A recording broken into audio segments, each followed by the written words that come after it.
আসসালামু আলাইকুম রহমতুল্লাহ। আমরা আজকের এই ছোট্ট ভিডিওতে দেখানোর চেষ্টা করব যে ঢাকার শাহজালাল বিমানবন্দর থেকে কিভাবে একটি প্লেন উড্ডয়ন করে এবং কত দ্রুত গতিতে প্লেনটি উড্ডয়ন করে এবং রানওয়ে থেকে সরাসরি উপরে ওঠার দৃশ্যটা আমরা একটু দেখানোর চেষ্টা করব ইনশাল্লাহ। আপনারা আমাদের সাথেই থাকুন এবং দেখতে থাকুন একেবারে উপর থেকে আমাদের এয়ারপোর্টটা কীরকম দেখা যায় এবং ঢাকা শহরের এয়ারপোর্টের পার্শ্ববর্তী এলাকার ভিউটা পাখির চোখ থেকে কীভাবে আকাশপথ থেকে কীভাবে দেখা যায়।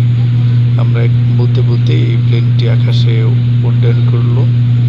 আমরা এখন প্রায় কয়েক হাজার ফুট উপরে আমরা আছি। ওই নিচে দেখা যাচ্ছে ছোট ছোট বাসাবাড়ি, মার্কেট, রাস্তা ইত্যাদি। আপনারা সাথেই থাকুন এবং ভিডিওটি দেখতে থাকুন মনোযোগ দিয়ে। আসসালামু আলাইকুম।